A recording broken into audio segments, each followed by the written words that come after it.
And we are live here in the Bleacher Report app, and any of my viewers that come across this in a YouTube format. How's it going, everybody? For those that don't know me, my name is Tyler Ward, but a lot of you guys know me here covering the New York Metropolitans every single day on YouTube, consistently here in the Bleacher Report app. You guys have maybe seen my segments with SNY, the New York Post, WFAN, you name it. This is your guy, WardyNYM here, and in today's show, we're going to break down all the latest with the Mets and their moves this offseason and what they're inevitably going to be doing. So the big question is, we all know that David Stearns is destined to have multiple moves happen from now up until this offseason's end, significant moves at that.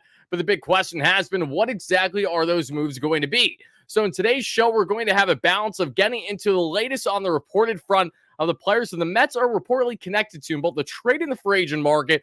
And out of those reports, along with also just putting two and two together with connections that are not yet reported, but will be reported more than likely at some point this offseason, and come together with our predictions of what the Mets will be doing this offseason on Juan Soto, on all these other players, and then some is what we're about to break down, everybody. So thank you guys so much for chiming in. Let us know your initial thoughts, reactions, and overall Mets offseason move predictions. What do you not only hope, but expect the Mets to do this offseason? Thank you so much for chiming in. Just bear with me 1 second, everybody.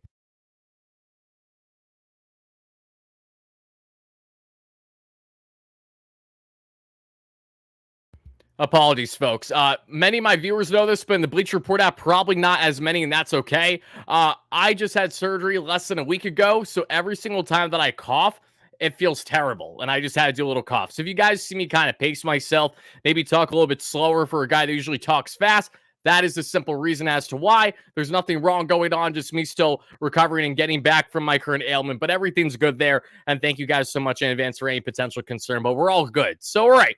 Let's talk about this, and let's begin with the Mets free agent list of their external guys now, because they were in-house, but now they're external. They'll have to bring them back. We already got people in the chat and BR, which we love to see. LFGM34, how are you? Thank you so much for chiming in. If you guys are watching on YouTube, smash those buttons as well. We greatly appreciate. But let's talk about the guys that are no longer part of the organization, but we can expect to return.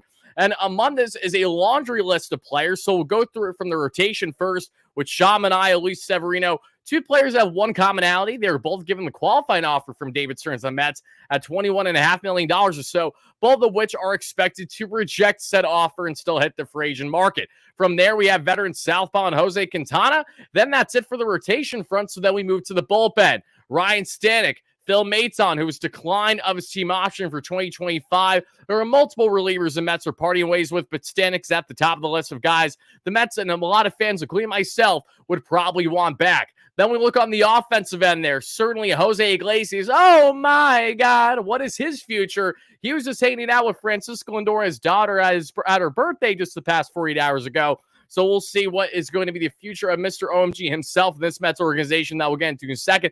Jesse Winker, the best trade deadline acquisition, not named Javi Baez on the offensive front since the past 9 years when the Mets landed this guy by the name of Yoenis Cespedes. You might not know him, everybody, and let me enlighten you. He's really, really good. I hope that you know him by this point when he had his amazing run with the Mets, even though it fell short after the 2016 season pretty much.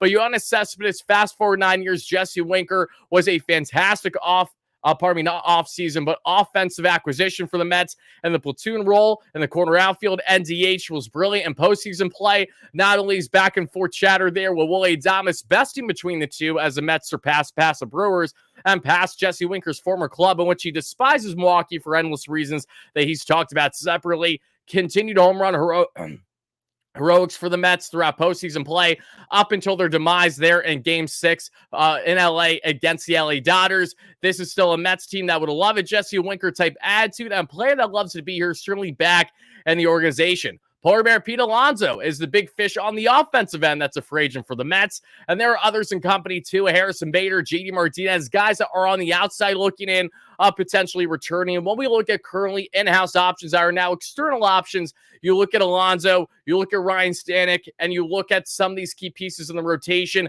at least one of Shamanai, Luis Severino, Jose Quintana. Well, Jose on the outside looking in. What do all these players have in common? These are all players that the Mets would like to bring back more than likely, including Jose Iglesias. Now, I know that there really hasn't been much talk on Jose Iglesias specifically thus far this offseason. Again, you're not going to expect to hear a lot of it up until he probably makes his decision. The Mets are more concerned about that down the road. So guys that we know for certain aren't coming back, pretty much a slam dunk guarantee. And I can't even see that's the case with Phil Maton because he actually may return this Mets bullpen on just a lesser AAV, which is average annual value. Because again, the Mets were not going to be buying into what a $7+ million option for 2025, which they simply were not going to do whatsoever, regardless on the success or lack thereof that Maton had with the Mets since arriving from the Tampa Bay Rays, going all the way back in June. He was fantastic in the regular season for us.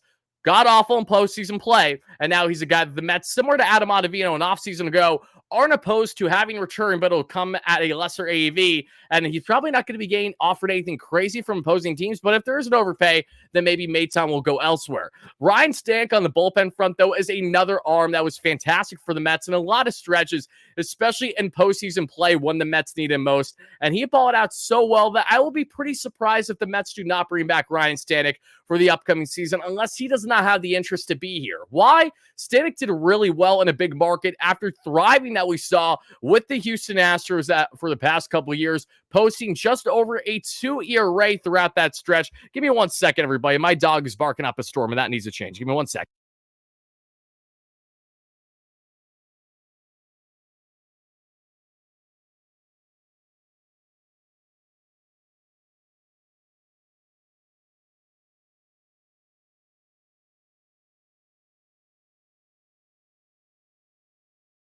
Apologies about that, everybody. But to get back into this, Ryan Stanek, who looked fantastic with the Mets with that electric fastball that we saw, very strong off speed and breaking pitches, but really to the high velocity that was such a demise for a lot of the opposing hitters as we got into postseason play.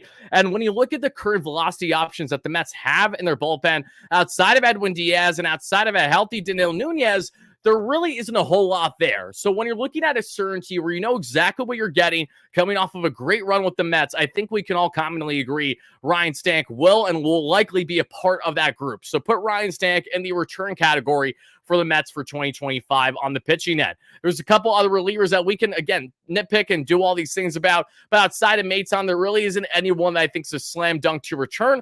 Brooks Raley, coming off of Tommy John surgery, is a guy that I think would make endless sense to bring back to the Mets. The big question with Brooks Raley, however, missing the vast majority of the 2024 season simply is, what is he going to be able to go back to being his normal dominant, crafty southpaw self now at the young age of 36? Again, he's not getting any younger, and we don't know exactly if he'll be ready for spring training or at some point heading into the season, a delayed start to the season for him. The Mets need to make sure that they have a certainty of a southpaw option, that bullpen, not named David Pearson, because Pearson was great in postseason, but he needs to be one of our key starters, barring changes heading into the 2025 campaign. So on the bullpen front, Ryan Stanek, it feels like that lone certainty. Phil Maton still a possibility, however, not a guarantee. And then when you look at the rotation between Sean Manaea, Luis Severino, and Jose Quintana, and I'm going to defer and ask each and every one of you guys that are chiming into the BR segment, or if you guys are watching this after it's been recorded for my YouTube viewers as well, let me know in the comments down below.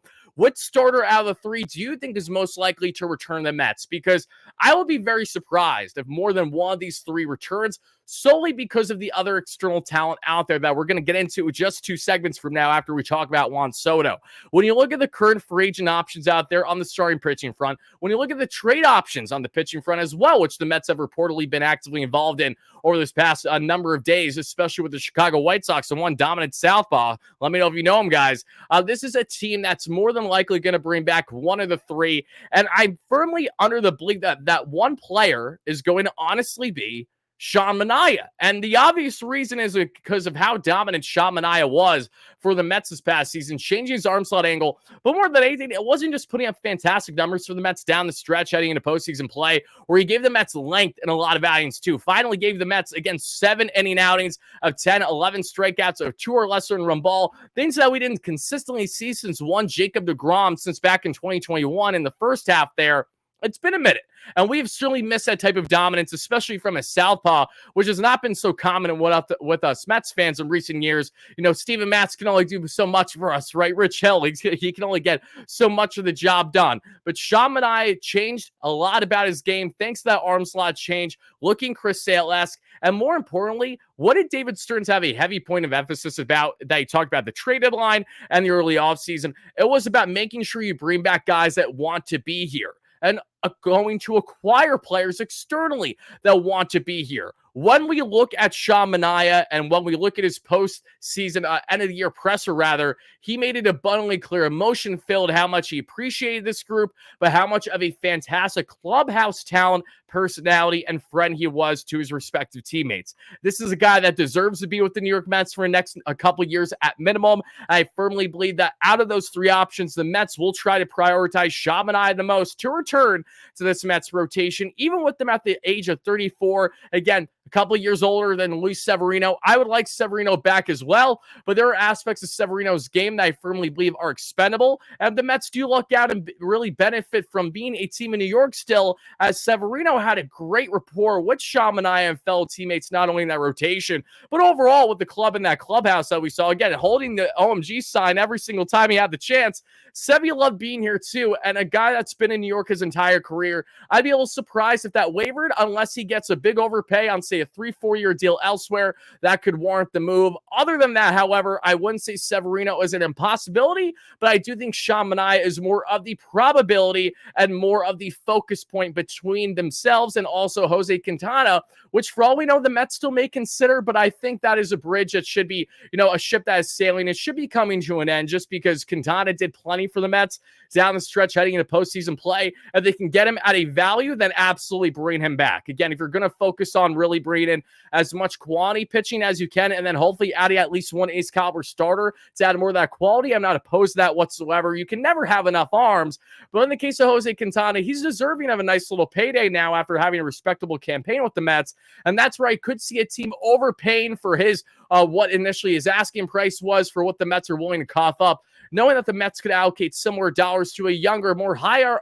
upside pitcher versus a Jose Quintana, where the velocity is going to continue to diminish for a soft tossing southpaw that's highly dependent on pinpoint accuracy and swing and miss. And that's exactly why a team like the Dodgers, who do not swing and miss often, ate them up for breakfast there in the NLCS. So out of those guys, again, I am personally going to go with one Sean Manaea out of the three, but I'm not opposed to any and all of them returning if that is at all a possibility. Let us know in the chat, everybody, to everyone chiming in the Bleacher Report app and in the YouTube comments down below, where you guys stand on the Mets rotation front of in-house options that are now external free agents that they could look to try to bring back. Let's see in the chat, everybody. Yo, Wardy, how you doing, Junior? Happy to have you here. Do I think we get Soto, Alonso, and Burns?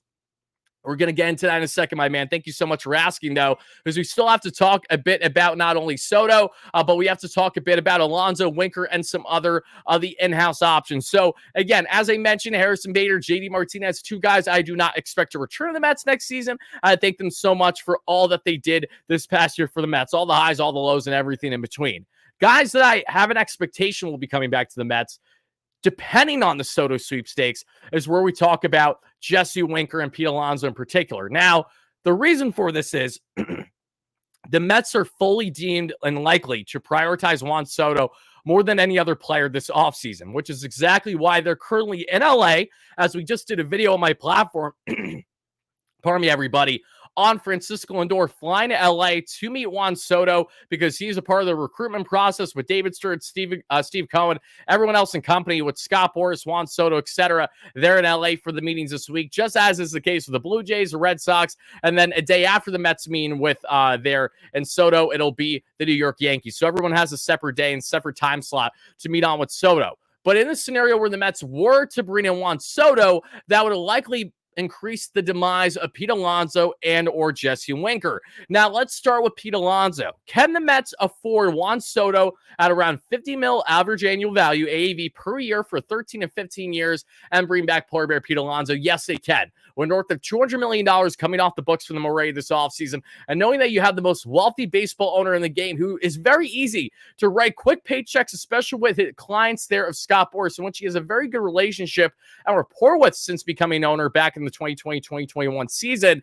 This is a Steve Cohen that when he wants something, it'll never be for a lack of effort in his pursuits to land said player. Just like Yoshinobu Yamamoto at $325 million, it was matched from the Dodgers. And at that point, how can you say no to the Dodgers knowing they just landed Shohei Ohtani, and seeing them all win it all in year one is telling of exactly why Yamamoto made the right decision. Soto, however, who's going to be prioritizing the bag, already a World Series champion, lost the World Series with the Yankees in an embarrassing fashion for a Yanks team that didn't know fundamental baseball to smack them across the face.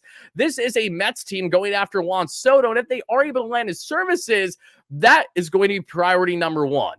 If Polar Bear Pete Alonso is willing to come back to the Mets, but not at the high asking price he's likely going to seek and potentially a slight cut, then all right. Could the Mets afford him at what he was initially searching for, of if it's, say, in that 150 to 170 range? Yes. Do I think the Mets want to even go to the point of 170 plus to 200 for Pete Alonso? No, I do not. I think the Mets have a harder line in the sand with Alonso, knowing that as much as he's valuable to this organization, his tremendous run in postseason play after a very underwhelming regular season that was backed by his really pressure he couldn't handle as a Scott Boras client, first time and only time in a free agent year where he's looking for a big payday. He couldn't handle the pressure, but he did handle it when the Mets' backs were against the wall most in postseason play, and that trumps anything and everything he did or didn't do in the regular season, first and foremost. So let's start there.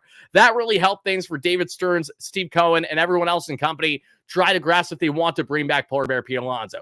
But the problem with Pete and the problem with this is that Juan Soto, every single day of the week, if we have to do this name game where if you have to choose one or the other, everyone else and their mother, for the most part, is taking Juan Soto because of the age and because of the overall talent. You have a generational hitter in comparison to a very superior slugger, one of the best in the game, but is 4 years older at least than Pete Alonso, and is at best, an average to at times above average first baseman, has also been below average at first base throughout the course of this past season as well, depending on what you're getting from him. So Alonso, who may profile better as a DH in the second half of his career than a first baseman, you will realize how things get limited by bringing Soto, knowing that Soto's defensive upside is limited as is, knowing that he too will shift to DH at some point in his career more than likely, even with the money that you're destined to give him, whether you're the Mets or any other team. It makes things a little bit more of an obstacle for David Stearns, who probably wants either some flexibility in that DH position or just wants more flexibility with the club as a whole on the defensive front. Now, can the Mets bring in Juan Soto and Pete Alonso? Yes. But do I think that this is a slam dunk guarantee to happen? No, I do not. I think that there is a much greater reality where the Mets do bring in Juan Soto, but do allow Pete Alonso to walk as a corresponding transactional move. Whether that means the Polar Bear goes to the New York Yankees, which God forbid, no one wishes that unless you're a Yankees fan for the most part. If he goes to the Chicago Cubs, if you say goes out west there in the AL for all we know, maybe even to a team like the Houston Astros, which I think could make a lot of sense for him should they have interest in me wanting to shell out the dollars, even though they probably want to shed some payroll this year and not so much add as much given the Alex Bregman sweepstakes. All I can tell you is that Pete Alonso does not feel nearly as much of a certainty to return to this Mets team. But if you're asking for my prediction, my hope and my prediction is that the Mets do bring in Juan Soto, bring back Pete Alonso, and then when we look at that hot corner, you're going to keep Mark Vientos. Because even though Mark has his defensive question marks, I am very remiss from believing that the Mets are going to be so inclined to spend big on a long-term contract, even at fairly reasonable AAV that the Mets supposedly offered to one Willy Adames recently at 7 years, $162 million. So that's what, around $22 million AAV per year versus, or Alex Bregman, for example, who I don't think is going to bode too well outside of Houston whatsoever. His home run splits are so drastic, home versus away in other ballparks. So Bregman is more of an afterthought for me personally. There really isn't much belief there that I think the Mets will go heavily after Alex Bregman. But again, this is all part of the course at the time of talking November 12th, 2024. Things can be vastly different just a couple weeks from now at the time of us talking, everybody. And thank you guys so much for chiming in to this segment here in the Bleacher Report app, everybody. I greatly appreciate that. If you're watching on YouTube, continue to let us know your thoughts and reactions down below as we live predict what Mets are going to do with their offseason moves and acquisitions this offseason. So when we talk on the prospect of Pete Alonso, Juan Soto, and then getting into Willy Adames and Alex Bregman, Willy Adames and Alex Bregman becomes more of a reality if you don't bring in Pete Alonso. That's another thing to bear in mind. Do I think the Mets will be just standing with Juan Soto in the end if they do in fact land him and not make any other significant offensive upgrades? I'm very remiss of believing that type of thing as well. It really will not necessarily be a lateral move because anytime you can land a generational talent on Juan Soto, it's always an upgrade. But where you can have a question mark is, okay, if you bring in Juan, you've got to make sure you're going, again, full throttle with everything else. So why aren't you going out of your way to bring back Pete Alonso? Why aren't you going out of your way to land one of Adames or Bregman? Should you not bring back Alonso and say shift Mark Vientos to first base? So in the scenario in which, say, Pete Alonso does not return, I would see a couple different avenues the Mets may go down. Again, these are not guarantees. These are just speculation and based on recent reporting, whether it's a Christian Walker or what honestly could be more of a greater reality in a Paul Goldschmidt on a shorter term end, just to fill first base at least for the next year or two before the Mets figure out a better idea and plan for their Mark Vientos at the hot corner / DH, and that could go in hand with acquiring a Willy Adames for Alex Bregman. Bregman, I don't see happening, so I'm just going to flick him out the door right now. Adames actually has plenty of connection during his time in 2021 when David Stearns traded for Willy Adames from the Tampa Bay Rays. From there, Adames went on to have some very strong seasons with the Brewers, including a fine campaign this past season, around 20% better than the average batter in baseball, posting over 30 home runs and over 110 RBIs for a nice walk year there in Milwaukee, in which we all know he's not returning. Now, Jesse Winker, where things get interesting too, separate from the feud that himself and Willy Adames had with the Brewers this past playoff, is that the Mets bring in Juan Soto, and they do say bring in a more defensive, versatile player for the hot corner, Willy Adames, and then you shift Mark Vientos more to first base / DH, then you have potential more limitations in Jesse Winker's ability and role for the club. Because Jesse Winker, could you consider him more platooning the corner outfield? Yes. But if Juan Soto is going to be taking right and Brandon Nimmo's already taking left, you're not playing Jesse in center, and you're not going to probably sign Jesse as a standalone DH. But is there a willingness to still bring back Jesse, even if it's in a more limited role? Because you can never have enough depth. It's certainly an option off the bench like him without hurt in certain pitching situations. I would love that. And I truly pray Jesse Winker comes back to the Mets. But I do foresee a world where it doesn't happen. Not that the Mets don't have interest, but more so on how Juan Soto unintentionally kind of boxed him out on the potential of bringing Jesse Winker back. So let me put it this way. If the Mets bring in Juan Soto, I don't think Jesse Winker becomes a Met again. If the Mets do not bring in Juan Soto, then I say Jesse Winker is here. But my confidence in the Mets' pursuit of Juan Soto is so high right now that, yes, my hopes will be up big time if they lose out in these sweepstakes, even if he does go back to the Yankees, because I truly have the utmost confidence in the Mets as Steve Cohen, and not only their ability to spend, but their ability to spend big and give a proper sell to Juan Soto to not only be a Met, but to be passionate about being a Met for the next 10 to 15 years. And that's why Francisco Lindor, being a part of these active negotiation and sweepstakes, they're a part of the recruitment process, only bodes well for this Mets team, in which Lindor and Soto, for those that aren't aware, have a very good rapport and relationship with another since Soto's been a teenager, basically, and since also Lindor especially hit the end, at least we've seen, especially going back to the 2021 season. That's where the bond really started to begin between the endless battles between the Nationals there and the Mets. And then even though that was short-lived, Soto was dealt not long after to the San Diego Padres.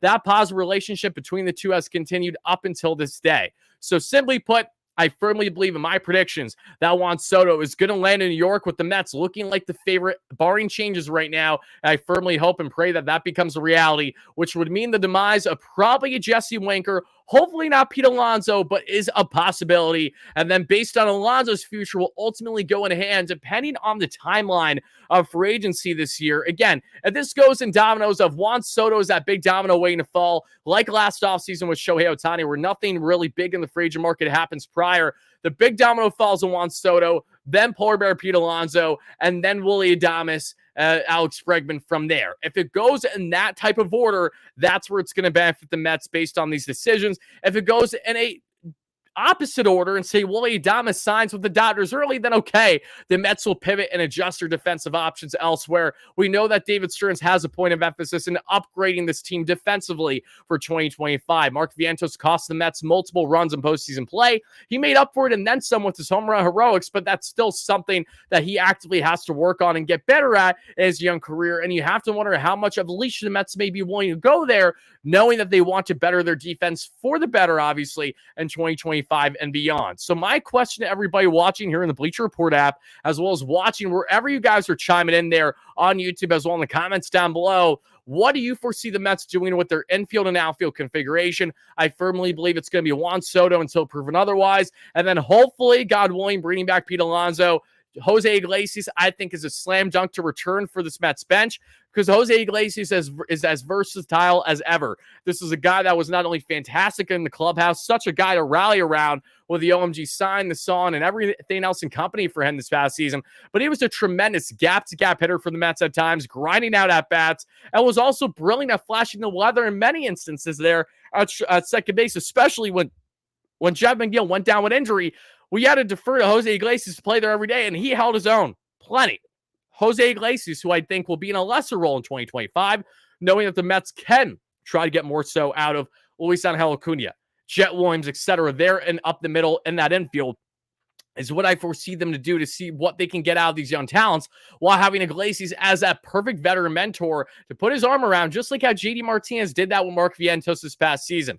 Jose Iglesias, there's endless reasons as to why you should return to the Mets, but let's go down the list briefly. Let's start off with A. It's the vibes, it's the clubhouse, it's the great success he had with the Mets this past season. In an 82-game sample size, Jose Iglesias put up one of the best half-season campaigns in New York Metropolitan history when looking at the second base position. No, that's not an exaggeration. Look up the numbers. He's right up there with the best that we have seen in recent Mets history at second base. He has been that good in his sample size. From there is the veteran leadership and it's the ability to be selfless and not selfish. There's no player that I think you can define better outside Francisco Lindor than one Jose Iglesias. The MVP aspect is another thing. Outside of Mark Vientos and Francisco Lindor, Jose Iglesias was the MVP of this Mets offense in various ways throughout the course of the 2024 season after his inevitable call-up there when the Mets made it. And man, at the time, I did not think that this call-up would lead to being a rally cry for this Mets team at a huge focal point in their offense for the entire month. Not month, but the entire summer. And that's exactly what ended up happening. So Jose Iglesias, as long as he has the interest in returning to an organization that brought him in like a true family, like Steve and Alex Cohen and this entire Mets group are, I firmly do believe that he's going to return back to this Mets team in a somewhat lesser role. I think it's going to lessen throughout the course of the season as prospects shine, or maybe as the Mets maybe make an external move at the deadline that we're not talking about at the very moment. Jose Iglesias coming back to this Mets bench, I think makes endless sense for this Mets team. So that about does it on the offensive end. So outside of Juan Soto, which is the obvious external candidate of a talent that we all hope and pray to see land, even at north of $700 million, I still think it's going to work out big time for the Mets. And Soto's latest run in the postseason for the Yankees isn't exactly why you should be all aboard the Juan Soto sweepstakes. I don't know what it is to sell you and pitch you on him at this point. You just need to have eyes and pay attention. The best players in Major League Baseball who fit both the short and long-term bill, and no one profiles and fits that bill better right here, right now that's available than Juan Soto. He's in a completely different stratosphere from all the other offensive guys out there. And Pete Alonso, Teoscar Hernandez, Anthony Santander, Willie Adames, you name it, going down the list. No one touches Juan Soto for unbelievably obvious reasons. So now that we talked about Juan Soto and we talked about everyone in-house, I think the Mets will be bringing back. Let's get into the external targets further here on Corbin Burnes, on Garrett Crochet, on Yusei Kikuchi, on Walker Buehler, on Max Fried, and everyone, and then some. Let's talk about these starting options and which ones are more likely to potentially land in Queens than others. And let me start by saying that as much as I like Corbin Burnes and do believe that his connection with David Stearns as his former GM there and then eventual Pobo in Milwaukee bodes well in negotiation, I do not have the understanding or belief that the Mets will be shelling out a 7-year contract to any starter this offseason until proven otherwise. I think that goes completely against the Mets' MO and the fantastic hire they just did, prying away the assistant pitching coach from the Yankees to go to a lateral role, same exact role with the Mets here, that being in Desi Druskull or Druschel. I'm going to butcher the last name. It's one of the two, I believe. Pairing with Jeremy Hefner, the Mets are building a fantastic pitching lab, and they're going to be less and less reliant on signing guys for long-term deals already at their peak age of 30 or so, with Corbin's steady decline in K per 9 over the past 2.5 years. I'm all aboard Corbin Burnes. Shorter term, 3-4 years. But as we get into the 7-8 year range, I just have zero interest whatsoever. I think David Stearns feels the same to the extent that when we look at Yusei Kikuchi, when we look at Walker Buehler, those guys, in my opinion, fit the bill of what the Shaw Manayas and the Luis Severinos to an extent were for the Mets this past offseason. What do I mean by that? Shorter-term assets that you can acquire and get the best out of with your in-house pitching lab, because Buehler and Kikuchi are two starters that I do not foresee to do well in just any organization. You need to be a part of a more analytically minded organization, the way that Kikuchi continued to thrive in the pitching lab in Houston, the way that Buehler thrived as the year went on, coming back from Tommy John surgery, and was a huge point of emphasis in that rotation, and then closing it out for the Dodgers and winning the whole damn thing, the whole World Series. If it wasn't for Buehler, they wouldn't have gone to where they've gone to the same extent in the way that they did there in the Dodgers. Yusei Kikuchi, who the Mets have shown much interest in multiple times, going back to when he was a free agent from Seattle to then signing with the Toronto Blue Jays. That is not only Japanese arm that I think could pair well with fellow countryman Kodai Senga and this rotation, but these are just guys that, given what they're going to come out at a cost, and given what their value is going to be, I think you consider the Buehlers and the Kikuchis every single day of the week and a potential two-headed monster package over Corbin Burnes if you're picking between the two. Let me know if you guys feel the same or different about this. Again, I'm never going to complain if the Mets find themselves landing Corbin Burnes. However, when you look at the current talent out there, Max Fried, we would all love in Queens, but I think Fried is an LA Dodger or San Diego Padre or somewhere in the NL West until proven otherwise. I've felt that way for the past 2 years now. Fried, I think his time in the NL East is done. I don't think he returns back to the Atlanta Braves, and I don't think he certainly comes to the Mets as much as I would love him and that dominant southpaw in this rotation would not hurt at all. Kikuchi, Buehler on the free agent front, I think headline guys that the Mets are going to be really emphasizing, because you're going to quickly realize, just like we did this past season, that what might come off as just initial quantity signings where there isn't quality to it can become quality if you just have the proper people in place to get the best out of these talents. That's exactly what the Mets did in Sean Manaea. That's exactly what the Mets did in Luis Severino. That's exactly what the Mets did in their in-season adjustments with Jose Quintana. That's exactly what they did in their in-season adjustments with David Pearson. And that's exactly what you can foresee and expect them to do here with shorter-term starting pitching options of the free agent market like the ones I just mentioned. So until there's a reason to believe otherwise, I think the Mets are more inclined to be in the shorter-term market area for starting pitching talent when evaluating free agents. That's separate from the trade market, however, because as we discuss the trade market, here comes Garrett Crochet, and here comes a lot of other interesting arms. So Luis Castillo would certainly be appealing, but the big question mark with Castillo is he's already at around the age of 30 or so. Again, prime of his career. The contract the Mets can eat without a problem. However, are the Mets willing to give up the assets it'll take to acquire Luis Castillo from the Mariners, knowing that the Mariners are savvy about their trades usually, and knowing that this is a Mets team that can get the best out of their pitching each and every year with shorter free agent options 9 out of 10 times, over basing a lot on this first year with David Stearns. I believe that to be the case, but even as I believe that, I also believe that the Mets are going to be heavily active in the trade market, but more so for guys that fit this short and long-term bill, and maybe not so much in the guys that have already proven exactly what they are, unless you can get them at, a relatively understandable trade cost. Now, the Mets have a farm that they're definitely willing to part ways with some decent assets, because bear in mind, this farm was not built by David Stearns. This was built by Billy Epler, Zach Scott, etc., previous regimes. So there's not that same type of bias or, emphasis to keep these in-house talents on the free agent, not free agent, prospect front that Epler had, because he wanted to save face to make sure that he made the proper trades that pan out in the end, or say he drafted these guys and he really cares about them because he drafted them. No, Stearns doesn't have those same ties. And that's exactly why you can expect the Mets to do at least one blockbuster trade this offseason. I firmly believe that they are going to do a blockbuster. It's going to be a starter. It's going to be for a starter like Garrett Crochet. If you're wondering, Wardy, why? It's because, one, the Mets are actively involved in the Garrett Crochet sweepstakes, as are many other teams. But two, the Mets have probably one of the best farms to offer of MLB-ready position player talent. From Brett Beatty to Ronnie Mauricio to Luis Angel Acuna, Jet Williams, Drew Gilbert, Ryan Clifford, Jesus Baez, Nick Morabito, the list goes on and on. The Mets have an abundance of MLB-esque ready talent that would be playing right away for a godforsaken Chicago White Sox team that just came off the worst regular season in Major League Baseball history. So when you look at what the White Sox are looking to acquire to really jumpstart another rebuild that hopefully won't fail this time, they're going to trade away their top talent that can give them the most assets and to really spread that wealth.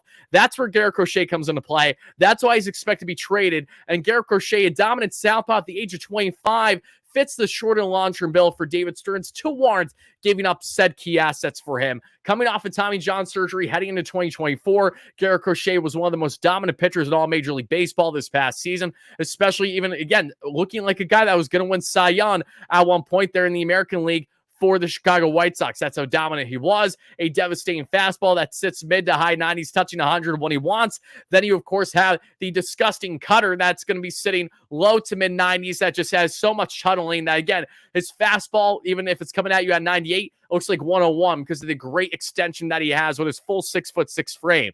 Then you look at the slide piece that comes out of nowhere there, or the changeup. He is a devastating young starter that would dominate and would do wonders against Shohei Ohtani, lefty, against Ronald Acuna Jr., righty-lefty without a problem, down and in or up high and in.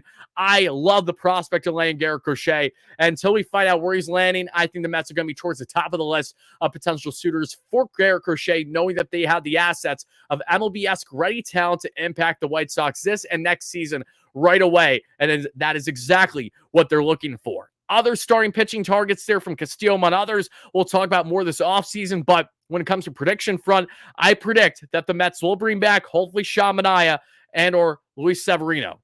At least one of Yusei Kikuchi, Walker Buehler, if not both of. And based on those decisions, we'll go in hand with Garrett Crochet. Because from there, you have Kodai Senga, you have David Stearns.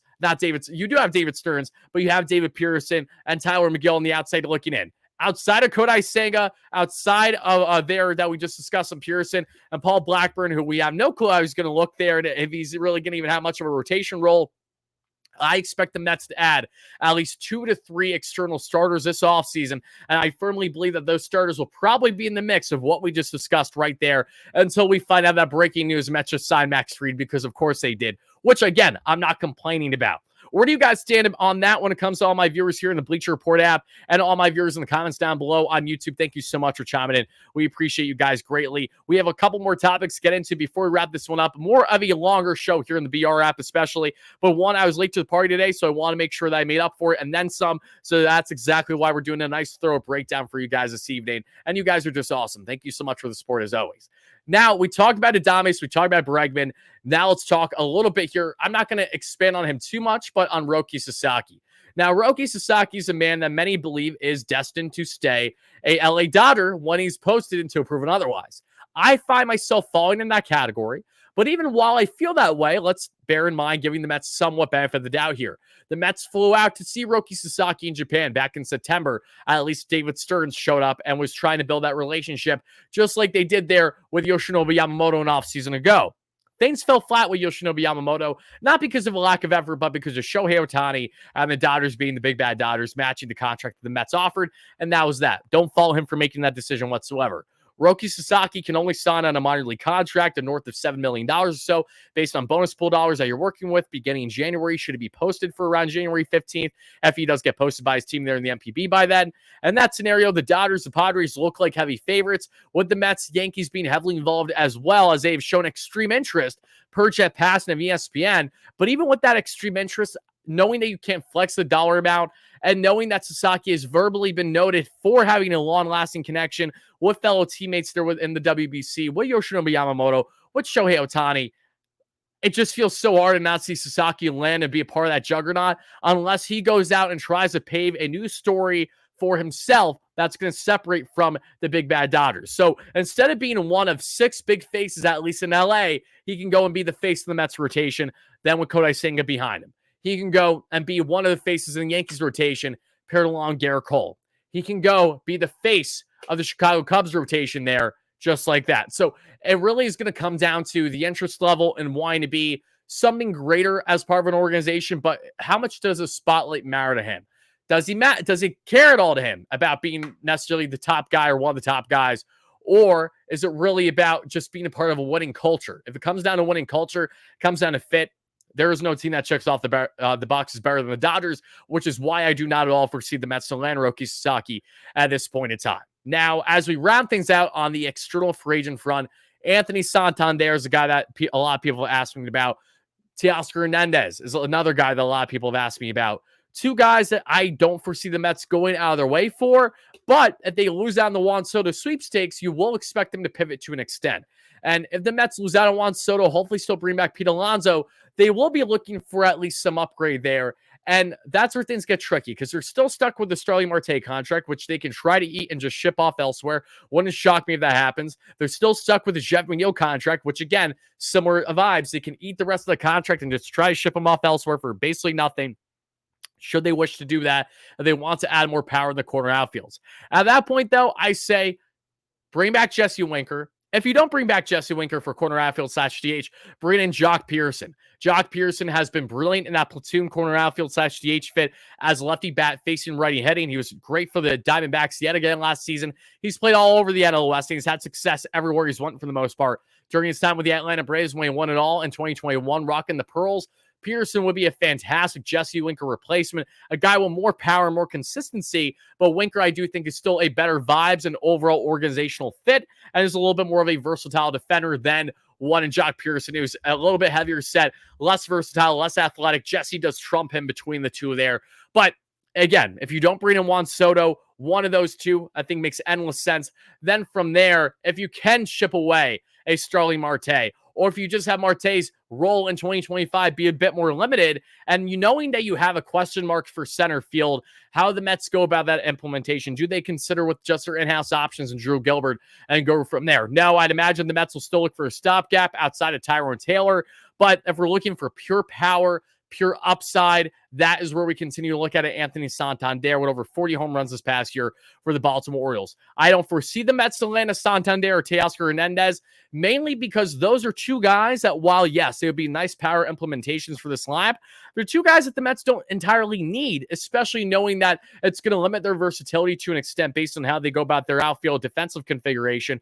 And also, those are guys that are at the end of their 20s and early 30s, whereas Juan Soto is 26. The reason why the Mets are going to go scorch earth for Juan Soto is because he's 26 and because he's a generational talent. It's not just because he's a quarter outfield fit that has tremendous home run power, opposite field power, and everything in between. It's all the other aspects that come with Juan Soto, whereas in the case of Teoscar Hernandez and Anthony Santander, they're fairly limited, and you know what you're getting, and those are two guys whose contracts who might age like milk after a couple of years, similarly to Starling Marte, based on the lineup that he's going to find himself in. Not saying it's going to happen, but I'm saying that is a potential risk. I'm curious if the Mets are really going to be willing to go down that route. My gut tells me no at this point in time until proven otherwise. So now let's wrap up everybody, because we talked about the Mets bench. Now let's talk about their bullpen, because their bullpen is, in my opinion, one of the most fascinating aspects of what they're trying to do here, because this bullpen is one of those things where the Mets and David Stearns have made it known that they don't need to go out and be throwing out these big name contracts for top relievers. And David Stearns probably would not have done that for Edwin Diaz if he had the opportunity to a couple years ago. And I wouldn't blame him in hindsight, looking back already to a certain extent. David Stearns does the best on getting the best out of somewhat limited options in the free agent and trade market, and being very savvy in his acquisitions of guys that have great IVB, which is induced vertical break, great horizontal break, just fantastic, crafty pitchers that have splitties, sliders, sinkers, the triple S's, as we love to call them on the WardyNYM platform, that we know Stearns really looks out for big time. And what we know best about David Stearns when it comes to building this is that he's not going to be spending an arm and a leg, even with having the assets that he now has, thanks to Steve Cohen. So I think the Mets are going to go out and land at least one notable reliever this offseason, if not two. I don't think they're going to do anything more than that with the bullpen. I think the rest of the bullpen will be a lot of guys that you don't know very well, but you will learn quickly throughout spring training with their spring training invites that these guys are savvy, and in the Mets pitching lab absolutely are more brilliant than you could ever imagine. I think the Mets are going to defer to some in-house options organizationally and AA and AAA as we get in spring training that could potentially correct the bullpen. I think that they're going to be very savvy on the bullpen front, not overspend there, but if there are a couple names in particular that I would love for the Mets to go down after, outside of obviously a David Robertson reunion that I would be all in favor of, like we all would. Even with D-Rob at the age of 40, nothing slowing this man down, understands the big market, knows how to win, loved being here, and I think he would love to be here again. It's a guy who actually beat the Mets in the NLCS and was brilliant in the 8th inning for the LA Dodgers, and that was Blake Trinan. Blake Trinan, who's in his upper 30s that we know. We'll see what his health status is for this upcoming season after pitching a boatload in the postseason. Blake Trinan has been, in my opinion, one of truly the most impressive relievers in Major League Baseball when healthy the past 4.5 years, and it comes down to that health. Blake Trinan, when healthy, is truly one of the most devastating relievers that you could face between his velocity and then the off-speed and breaking pitches he has. It is simply unhittable stuff there when he is right. The playoff caliber, just winning a World Series, he checks off every single box outside of health status, which we don't know when it comes to Treinen heading into 2025. But the Mets are going to go after some veteran-savvy names, which I don't expect them to do much of in the bullpen.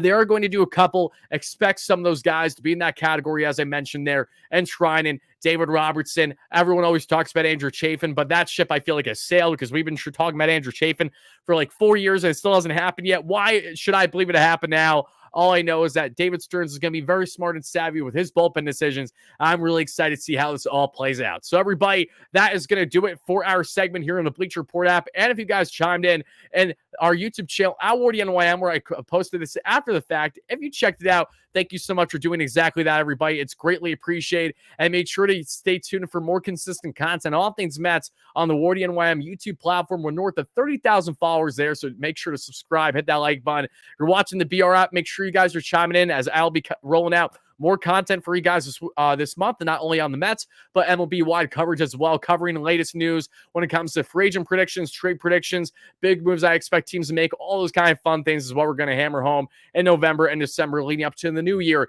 here on the BR app. Thank you guys so much for watching. You can check out my work on YouTube as well on Twitter at WardyNYM with over 66,000 followers there, and my personal Twitter there at WardyNYM as well. Follow both if you haven't already. Thank you so much for that. As always, no matter what, have a fantastic rest of your night to evening whenever watching this. And this is your guy Wardy signing out. Peace out, folks.